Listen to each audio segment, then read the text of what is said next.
자, 사사기 21장 25절에 대해서 우리가 말씀을 낭송했는데요. 자, 새벽기도 나오신 분들만 눈을 감고, 안 나오신 분들 눈 뜨시고 성경책 보도 돼요.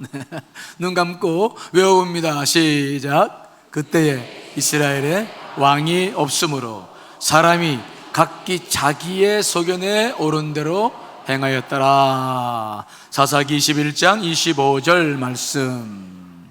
왕이 없어요. 어떻게 해야 할지를 몰라요.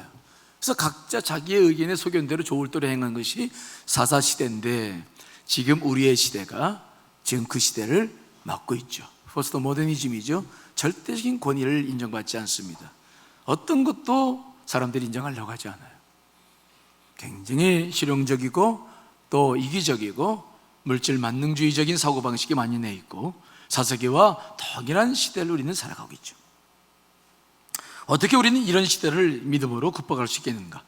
이 시대를 잘 극복해야 다음 세대에 신앙을 물려줄 수 있어요. 다음 세대에 우리 자녀들이 찬양하는 모습을 볼 수 있습니다.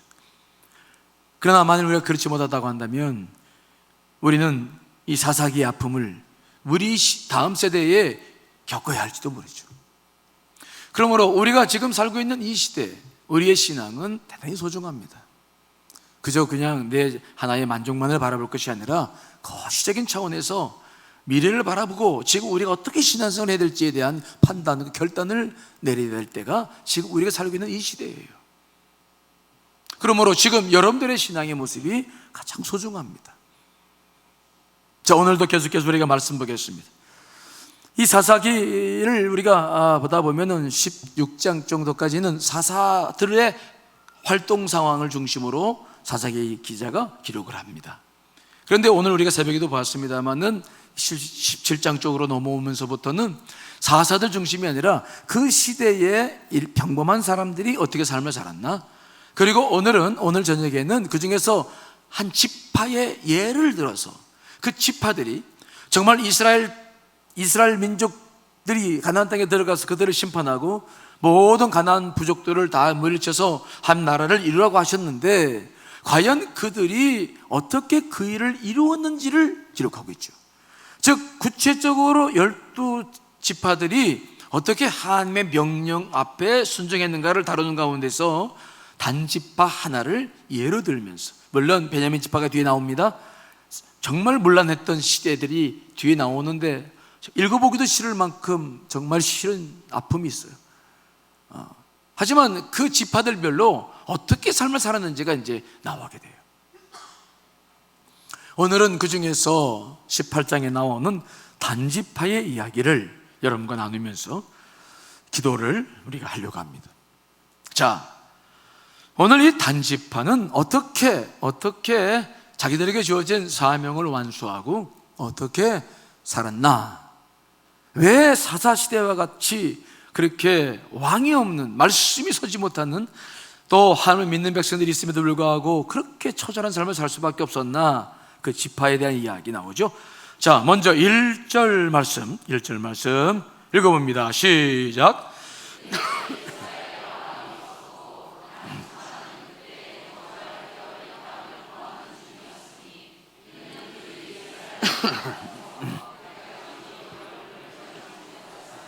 아멘.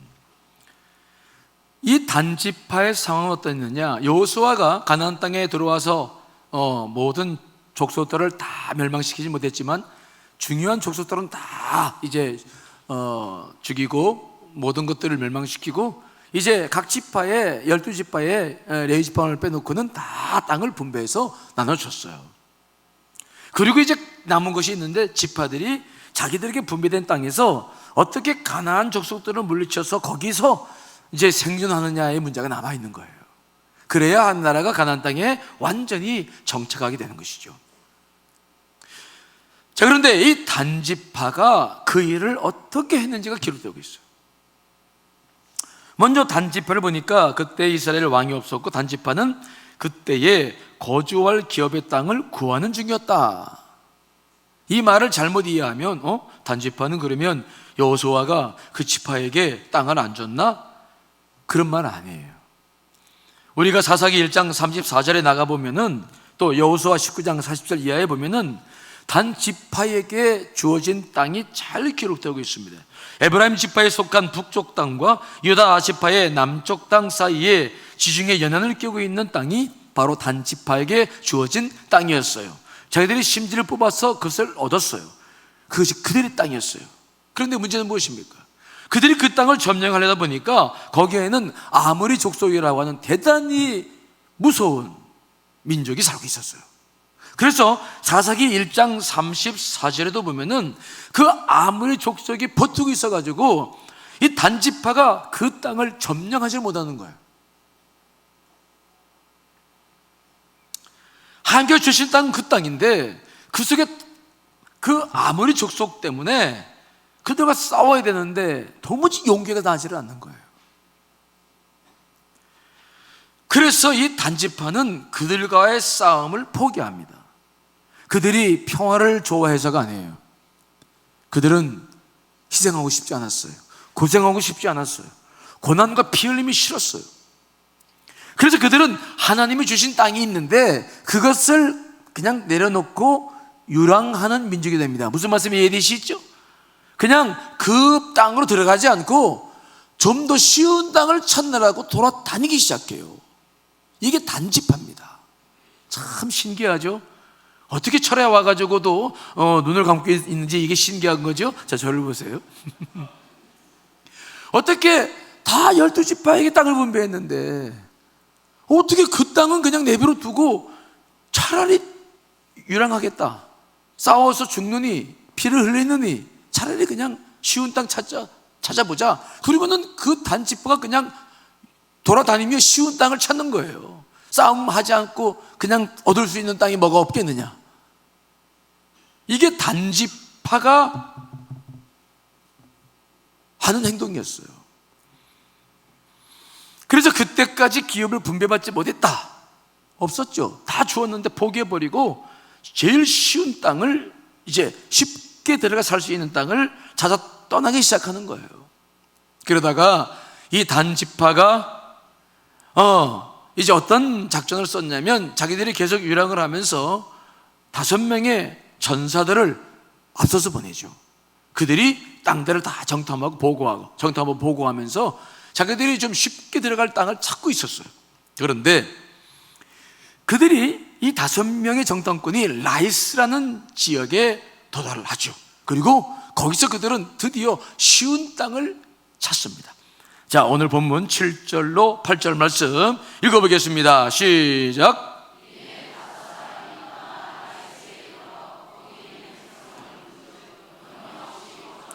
시돈 사람들이 사는 것처럼 평온하며 안전하니 그 땅에는 부족한 것이 없으며 불을 누리며 시돈 사람들과 거리가 멀고 어떤 사람과도 상종하지 아니함이라.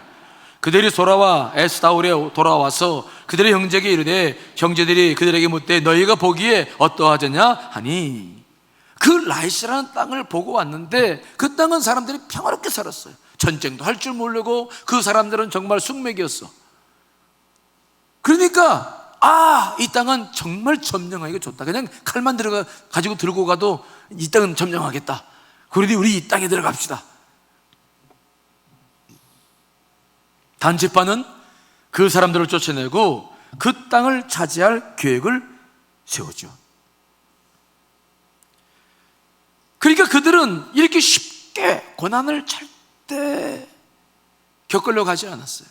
그냥 쉽게 하나님의 뜻이고 뭐고 그냥 우린 죽지 말자, 쉽게 살자 그러고서는 그렇게 행하면서 그 땅을 차지하죠.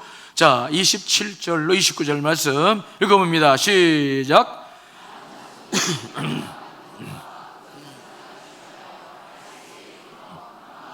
걱정 없이 사는 백성을 만나 칼날로 그들을 치며 그 성읍을 불사르되 그들을 구원할 자가 없었으니 그 성읍이 베드르흡 가까운 골짜기에 있어서 시돈과 거리가 멀고 상종하는 사람도 없었음이었더라.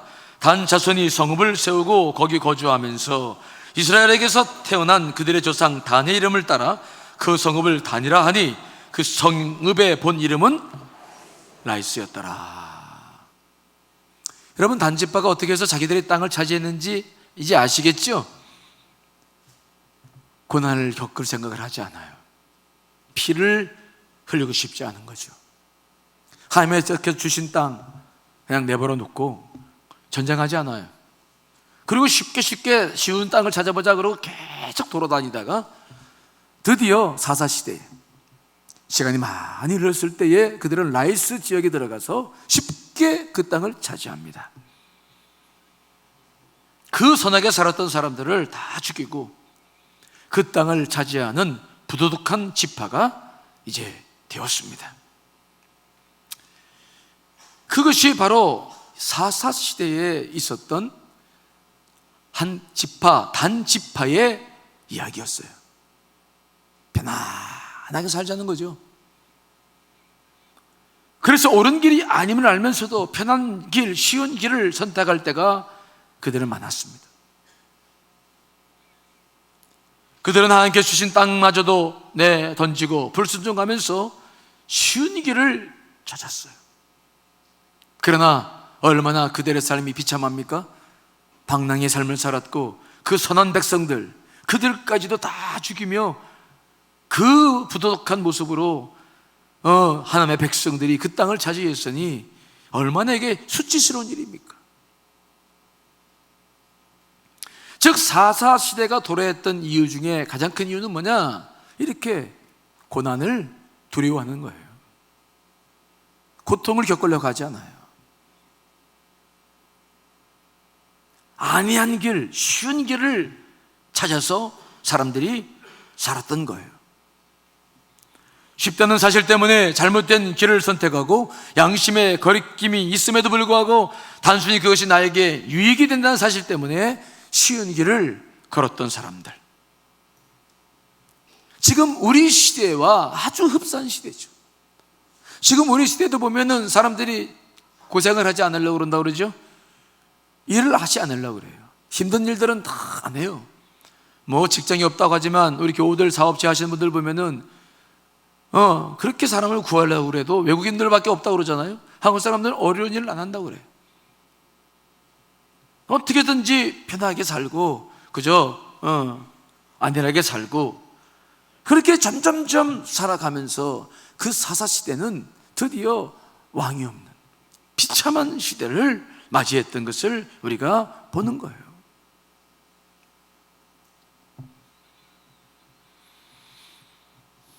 여러분, 이 사회가 지금 이렇게 되어가고 있죠.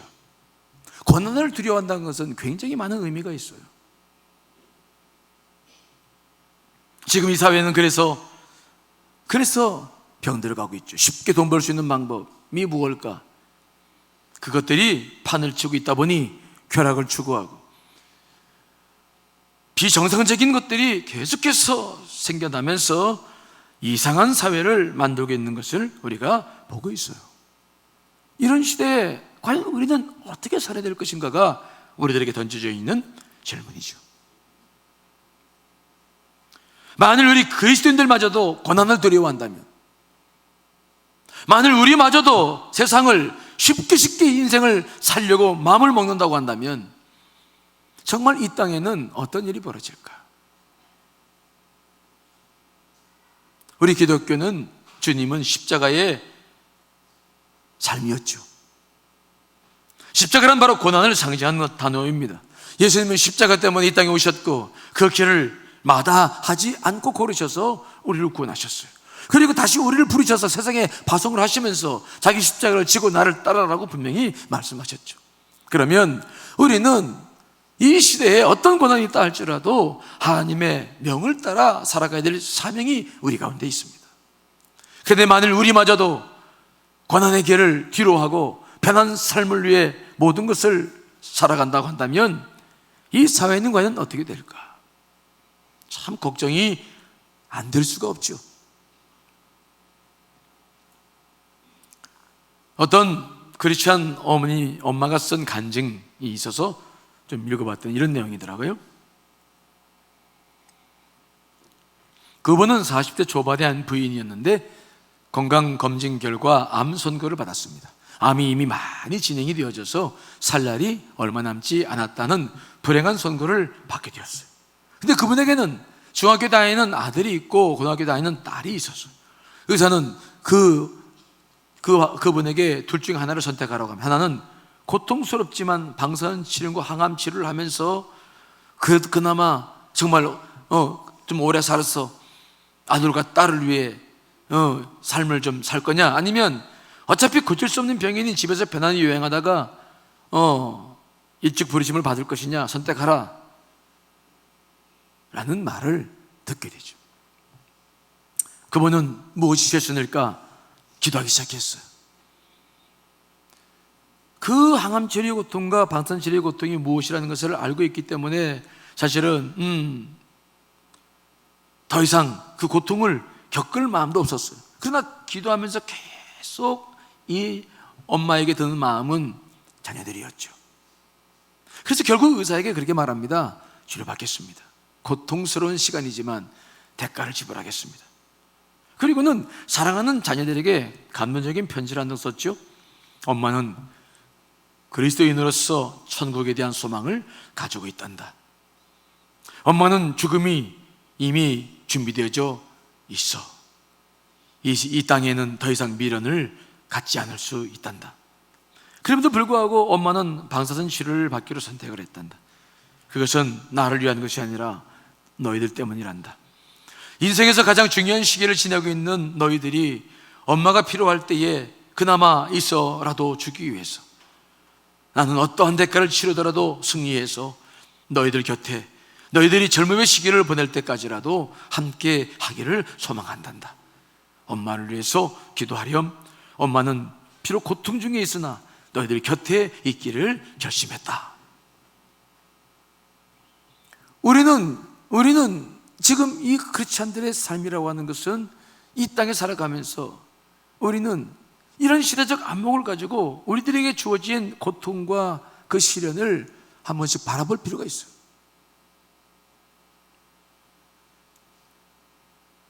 우리가 어떤 고난을 겪어야 그나마 이 시대에 하나님의 빛을 드릴 수 있을 것인가? 하나님 우리에게 어떤 고난의 길을 말씀하시고 있는 것인가? 우리 예수님은 비단 십자가의 고난만을 당하지 않으셨습니다. 예수님의 공생애를 살펴보시면 그분은 고난당하는 것을 두려워하지 않았어요. 한 번은 회당에서 말씀을 증거할 때였는데, 회당에서 말씀을 증거하자마자 거기 가운데에 손 마른 사람이 있었습니다.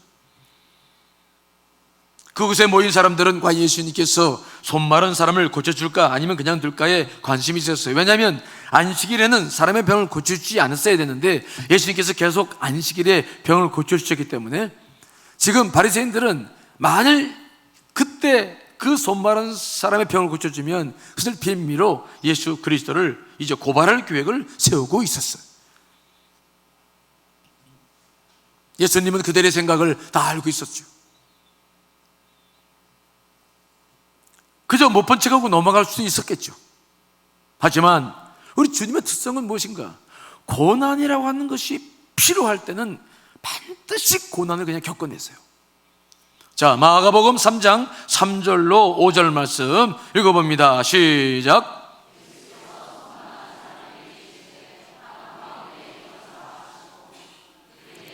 안식일에 선을 행하는 것과 악을 행하는 것, 생명을 구하는 것과 죽이는 것 어느 것이 옳으냐 하시니 그들이 잠잠하거늘 그들의 마음이 완악함을 단식하사 노하심으로 그들을 둘러보시고 그 사람에게 이르시되 내 손을 내밀라 하시니 내밀매 그 손이 회복되었더라. 유대인들의 고전에 따르면 이 손 마른 그 사람은 석수장이라고 기록되고 있어요. 돌을 깨서 하는 작업인데 그 사람이 손이 마랐다라고 하는 것은 치명적인 것입니다. 그 사람은 일을 못해요. 먹고 살 게 없습니다. 그러면 그의 가족들도 다 먹고 살 게 없다는 것입니다. 가장의 이 무너짐은 그 가족에게 피눈물을 흘리는 무서운 일이었어요. 그곳에 모인 사람들은 그 손 마른 사람을 쳐다봤어요. 하지만 긍휼이 마음이 아니었습니다. 과연 예수님께서 어떻게 하시나를 보기 위해서 그 사람을 쳐다봤어요. 하지만 예수님은 달랐습니다. 예수님은 자신의 고통을 겪어도 그 한 사람이 회복될 수 있다면, 그 가정이 그래서 다시 웃을 수 있다고 한다면 예수님은 기꺼이 그 고통을 달게 받을 준비가 이미 되어져 있었어요. 그래서 그래서 주님은 그 손마른 사람들을 가운데 세우고 그 모든 사람들이 보고 바리새인들이 보는 앞에서 당당하게 그의 병을 고쳐주면서 그의 가정을 회복시켜주는 모습을 우리가 보는 것입니다. 예수님께서 그들에게 말씀했습니다. 안식일에 선을 행하는 일과 악을 행하는 것, 생명을 구하는 것과 죽이는 것 어느 것이 옳으냐? 그러나 그들은 한 사람도 대답하지 않았죠. 예수님께서는 거기서 그들의 마음의 완악함을 보시고 분노하십니다. 그리고는 그 사람에게 내 손을 내밀라 라고 하시고서는 그 손을 회복시키죠. 그러자 바리새인들이 나가서 헤롯 당원들과 함께 의논하면서 예수를 어떻게 죽일까를 이제 의논하면서 나가는 말씀이 성경에 기록되고 있어요. 고난을 두려워하면 안 됩니다. 여러분, 예수님께서는 자신에게 불이익이 돌아올 것을 뻔히 알면서도 그 손마른 사람의 손을 고쳐주셨어요. 왜요? 생명이 소중하니까. 한 사람의 가정이 세워지면 그 가정이 설 수 있기 때문에. 예수님은 비록 자기가 고난을 겪고 그 일을 통해서 많은 아픔을 겪어야 했지만 그러나 머뭇거리지 않으셨어요. 고난을 겪을 이유가 타당하다면 예수님은 십자가도 마찬가지입니다만 언제든지 고난을 겪으셨어요. 이것이 바로 예수님의 삶이었고, 고난에 대한 예수님이 고난에 대해서 갖고 있는 생각이었어요. 예수님은 그 마음으로 십자가의 고난도 당당히 걸어가셨고, 그래서 우리가 구원받은 거예요. 그리고 우리를 부르셔서 다시 세상에 파송하신 분이 우리 주님이세요.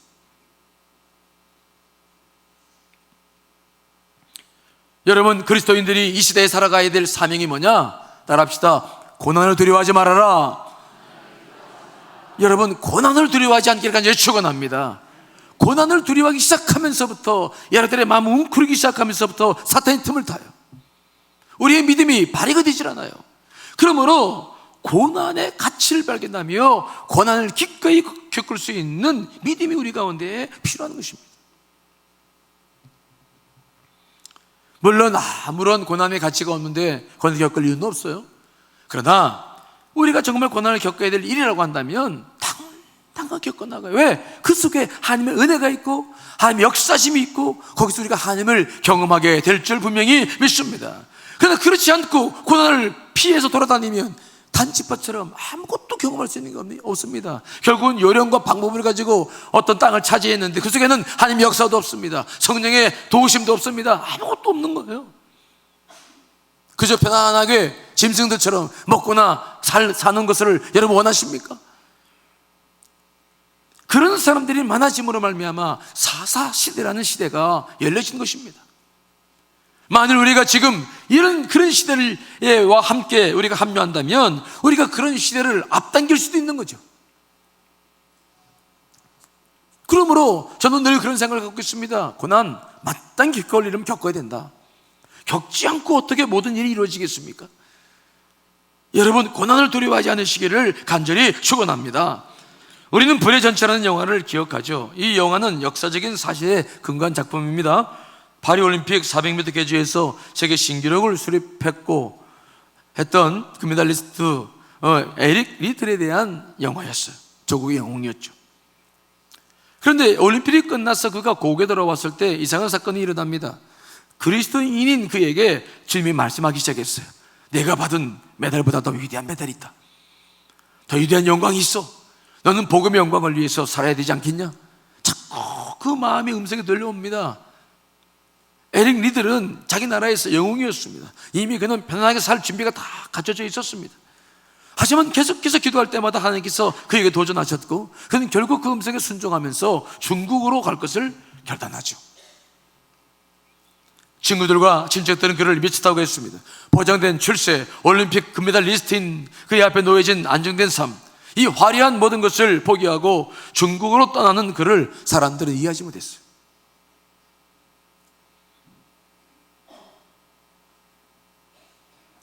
그러나 그는 성령님의 내적 음성에 순종했고 그래서 중국으로 갔습니다. 그때는 일본이 한국을 점령하고 중국도 침략했던 시기였어요. 중국도 일본의 치하에 잠시 있었기 때문에 중국인들에게 복음을 증거하다가 이제 일본 사람들에게 스파이로 몰려서 체포되었죠. 그러나 그는 감옥에서도 복음을 전했습니다. 그 제자들을 사랑했습니다. 감싸 안고 말씀을 가르치고 예배를 드리기 시작했습니다. 감옥 안에 신앙 공동체가 형성되었죠. 그러나 불행히도 에릭 리들은 일본이 패망한 것을 보지 못하고 42세의 젊은 나이로 감옥에서 눈을 감았습니다. 그러나 숨질 때 그의 얼굴은 빛이 났고 그는 찬양과 경배 속에서 자기 인생을 마무리했다고 전해집니다. 그가 죽자 에릭 리들에게 복음을 전해들은 사람들은 감옥 옆에 자그마한 동산에 그를 묻었습니다. 그들은 이 무덤 위에 초라한 비문 하나를 새겼습니다. 그 비문에는 이렇게 쓰여져 있었습니다. 하나님의 영웅 에릭 리들 여기에 잠들다. 하나님의 영웅이라는 단어를 쓰고 있어. 그에게서 복음을 들었던 사람들이 붙여주었던 이 명칭은 정확한 것이었습니다. 하나님의 평가였죠. 그는 비록 그 속에서 눈을 감았으나 그는 영웅이었습니다. 하나님의 뜻을 위해서 남은 생을 드렸던 진정한 영웅이었죠. 여러분, 우리들의 삶이 심장의 박동을 멈추는 그날, 과연 우리는 하나님 앞에 섰을 때 어떤 의미로, 어떤 보람으로 서 있었을까요? 서 있게 될까요? 하나님은 과연 우리를 보시면서 어떤 평가를 내리실 수 있을까요? 그래, 일생 동안 잘 먹고 잘 살았구나. 그래, 편안히 잘 살다가 잘 와서 고맙다. 그렇게 말씀하실 분도 계시겠죠. 그러나 정말 우리를 바라보며 감싸 안으며 정말 축복해 주며 수고했다. 정말 수고했어. 어려웠지? 그러나 난 네가 자랑스럽다. 너 하나 그저 네 안위만을 위해 살지 않고 나를 위해 고민해주고 내 백성들을 위해 눈물을 흘려 기도하며 복음을 증거하며 살았던 내 삶이 참 자랑스럽구나. 너는 내 영웅이다. 여러분, 만일 우리가 하나님 앞에서 그런 말씀을 들을 수 있만 했다면 얼마나 정말 고맙고 감사한 일일까요? 우리는 이 시대에 안일함과 싸워나가야 돼요. 무풍지대에 살고 싶은 사람들의 욕구와 싸워나가야 됩니다. 그래서 이 시대가 만들고 있는 것이 무엇인지를 분명히 바라봐야 돼요. 예수님은 인생을 그렇게 살지 않았죠. 그래서 이 고난이라는 단어를 자세히 보니까, 이 배션이라는 단어를 보니까요, 이것은 고통을 겪다, 당하다, 견뎌내다, 참다, 그런 뜻이 있는데, 이 패션이라는 단어에는 또 다른 의미가 함축되어져 있는데, 이것은 격정이다, 열정이라는 의미가 담겨 있다고 해요. 즉, 고난이라고 하는 것은 참으로 견디기 어려운 고통이지만 참된 고난을 겪어 나갈 때 오히려 삶에 에너지가 넘치고 열정이 솟아난다는 것입니다. 반대로 말하면 우리가 왜 인생에서 지금 열정을 불태우지 못하고 있느냐? 이 이유는 뭐냐? 여러분들 고난을 다 피해서 편안한 길을 찾고 있을 수 있다는 것이죠. 만일 우리가 고난의 길을 겪어내지 못하고 편안한 길을 간다면 지금은 편한지 모르겠지만 여러분 안에서는 열정이 일어나지 않을 거예요. 성령 역사가 없을 것입니다. 여러분 안에서는 지금 끌어오르는 그 생의 새로운 그런 의미가 없을 거예요. 그저 짐승들처럼 하루하루 우리가 편하게 먹고 즐기는 것으로 인생을 끝난다고 한다면 그것처럼 비참한 삶이 어디에 있겠습니까? 고난이라는 단어에는 양면적 의미가 있는데 예수님의 생애도 이런 관점에서 보면은 이것을 볼 수 있어요. 그분의 길은 정말 고난의 길이었습니다. 우리가 겪을 수가 없어. 하지만 고난이 크면 클수록 무엇이 더 크게 일어나느냐? 열정도 크게 일어나게 되는 줄 믿습니다. 고난이 크면 열정도 일어나기 시작하는 거죠. 그래서 그 고난을 이기고도 남을 수 있는 주의 은혜가 내 안에 흘러 넘치는 거예요.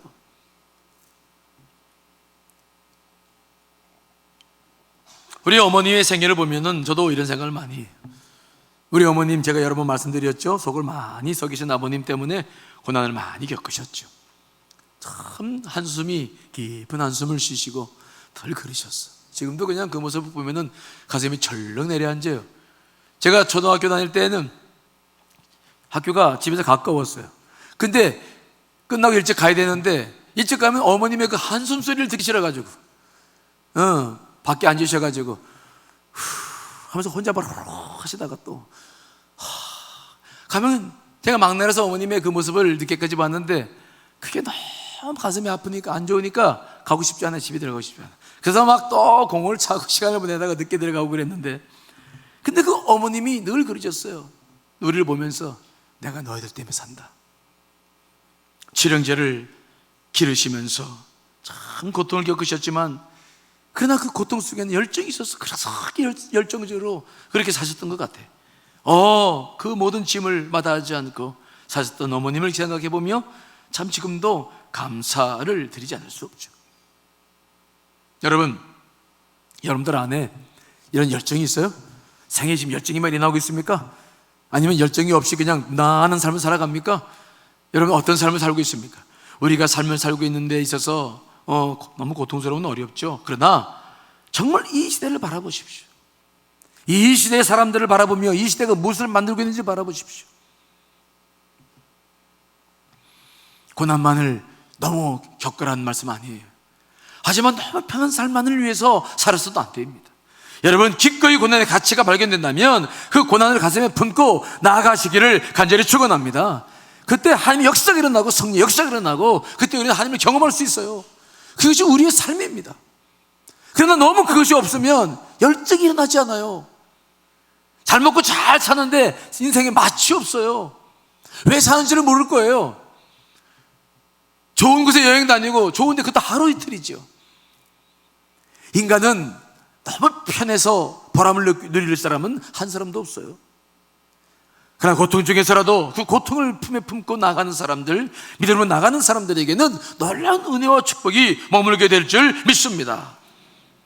언젠가 제가 이거 예화 한번 드린 적이 있는데 오늘 좀 한 번 더 예화를 드리려고 그래요.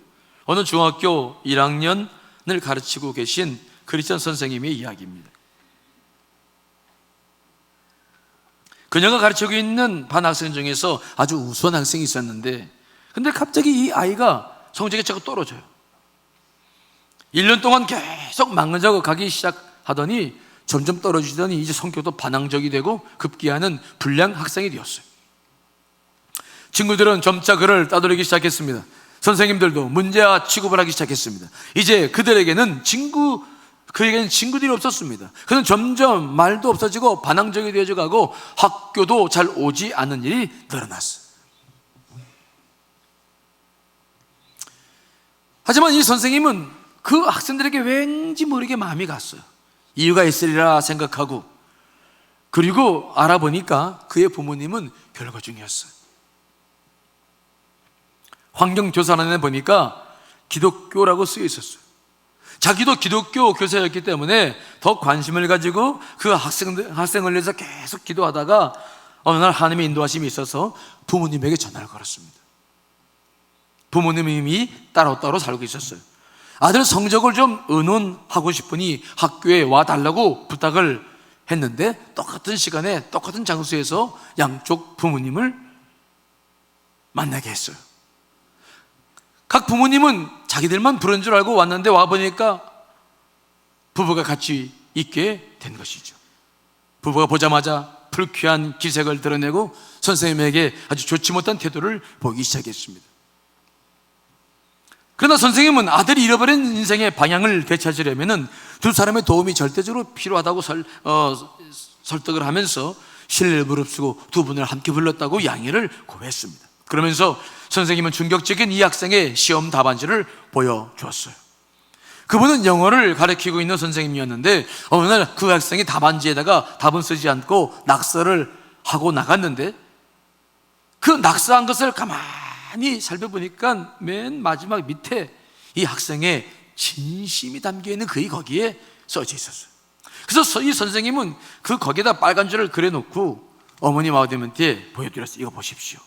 이게 당신의 아들이 쓴 답안지인데 휘갈겨 쓴 낙서 저 밑바닥에 숨어있는 마음이 있습니다. 보십시오. 진실한 독백을 한번 읽어보십시오. 근데 거기에 이렇게 기록이 되어 있어요. 엄마 아빠 난 누구하고 살아요? 이혼하면 누구하고 사냐고요? 엄마 아빠 나 누구하고 살아요? 엄마 아빠 난 둘 다 필요해요. 둘 다 필요해요. 그리고 마지막 한마디 맨 구석에 이렇게 썼어요. 엄마 아빠 우리를 사랑해 주세요. 이것을 보는 순간 아버지가 고개를 툭 떨어뜨려요.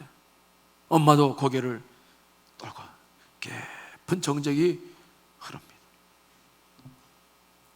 선생님이 말씀하십니다. 두 분이 기독교 배경을 가지고 있다고 적고 있어서 오늘 용기를 냅니다. 저도 믿는 사람입니다. 그러니 제가 좀 기도해도 될까요? 그리고 이 선생님이 두 부모의 손을 꽉 잡은 채 기도하기 시작하죠. 함께 간절히 이 두 부부가 하는 얘기를, 고난의 길을 마다하지 않기를, 비록 고난스러워도 함께 해야만 아들이 다시 살 수 있음을 간절히 눈물을 흘리며 기도하기 시작했어요. 그러자 순식간에 교무실은 통곡의 장으로 변했고 그 두 부부는 선생님과 함께 막 들썩이면서 흐느끼며 울기 시작했어요. 이 선생님의 그 간증을 맨 마지막에 보니까 이렇게 기록하고 있어요. 그날 부부는 기도한 후에 손을 꼭 붙잡고 교정을 나섰다. 그 사건은 깨어졌던 이 가정이 회복되는 전기가 되었습니다. 부부는 다시 합치게 되었고 그 학생은 다시 힘을 얻어서 학업에 전념하게 되었어요. 여러분, 우리가 이 시대를 살아갈 때 가장 중요한 가치는 뭐냐? 아무리 힘들고 어려워도 여러분, 우리 앞에 주어진 고난을 회피하지 않으시기를 간절히 축원합니다. 회피하지 마세요. 당당하게 맞서십시오. 예수님께서 십자가의 고난을 그렇게 겪으셨듯이 우리도 당당하게 이 고난을 겪어내야 됩니다. 그 고난이 무엇이든지 도망가고 회피할 수 없습니다. 그것이 바로 우리 자녀들을 위한 길이고 우리 가정을 위한 길이고 이 시대를 위한 길이고 주님을 위한 일이에요. 고난을 두려워하지 마십시오. 여러분, 고난 속에 열정이 숨어 있습니다. 기도할 때도 고난을 회피하려 기도하지 마시고 고난 속으로 들어가 승리할 것을 기도하시기를 간절히 축원합니다. 그러면 하나님께서 정말 도우실 거예요. 성령의 역사가 끊이지 않고 도우실 거예요. 고난을 피하지 않는 사람들에게는 놀라운 성령의 역사가 멈추지 않습니다. 그래서 고난을 피해서 도망다니는 사람들에게는 언제든지 고난은 계속될 수밖에 없어요. 사탄은 더욱더 그 가정을 먹이 삼아서 덤빌 수밖에 없어요. 그러나 고난을 맞서 싸우기 시작하면 고난은 물러갑니다. 세계 유역을 우리는 짚을 수 있습니다. 다시 열정을 일으킬 수 있습니다. 사사시대의 사람들이 그렇게 살았던 이유 중에 가장 중요한 이유는 고난 때문에 그랬어요. 고난이 두려웠어요. 그래서 그들은 하나님께서 주신 땅도 버리고 편안한 땅을 찾아 유리방황하면서 살았습니다. 결국 그들에게 남은 것은 물질밖에 남아있지 않았습니다. 그들은 하나님에 대한 신앙을 다 잊어버리고 우상을 숭배하면서 그들은 이제 편한 것만 살았기 때문에 그들은 그런 사회를 만들 수밖에 없었어요.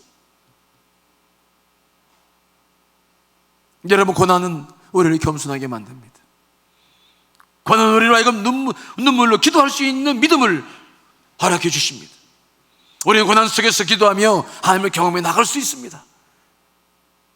자기를 부인하고 십자가를 지고 나아가는 사람들에게 주님께서 늘 함께 하시는 은혜를 경험할 수 있기 때문이죠. 왕이 없어서 자기 각자 소견에 옳은 대로 행했던 그 죽은 사회, 지금 그 사회가 우리 앞에 서서히 다가오고 있어요. 그러나 그럴 수 없습니다. 우리는 믿음을 가지고 어떤 고난도 가슴에 품고 하나님 나라를 향해 나아가는 믿음의 사람들이 되어야 될 줄 믿습니다. 자, 여러분, 오늘 기도하기 전에 분별해 보십시오. 여러분 앞에 어떤 고난이 예상됩니까? 무엇이 여러분을 자꾸 그 고난으로부터 회피하게 만드는 것입니까? 정말 그 고난의 문제를 놓고 기도해 보셨습니까? 그 고난을 주 앞에 놓고 정말 몸으로 정면 돌파할 계획을 갖고 계십니까? 하나님께서 여러분과 함께 하신다는 사실을 잊으셨나요?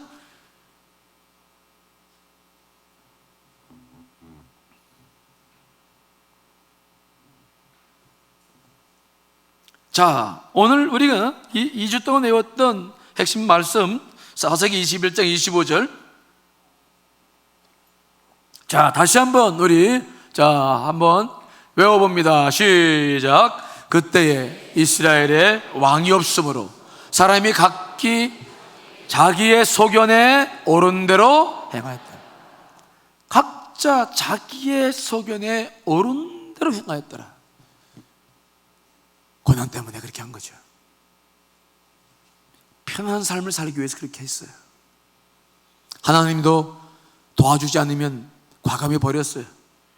고난 앞에서는 하나님이고 뭐고 말씀이고 뭐고 아무것도 없었어요. 다 버렸습니다. 이제 우리 차례가 되었습니다. 우리는 어떤 삶을 살아야 될지 좋을까요? 여러분, 오늘 이 시간 여러분 앞에 놓여있는 고난을 정말 주 앞에 올려드리고 분별받으시기를 간절히 축원합니다. 당당히 맞서 싸우시기 간절히 축원합니다. 그렇게 살아가야 이 시대를 극복할 수 있습니다. 여러분들 안에 오늘 그런 은혜가 있으시기를 간절히 축원합니다.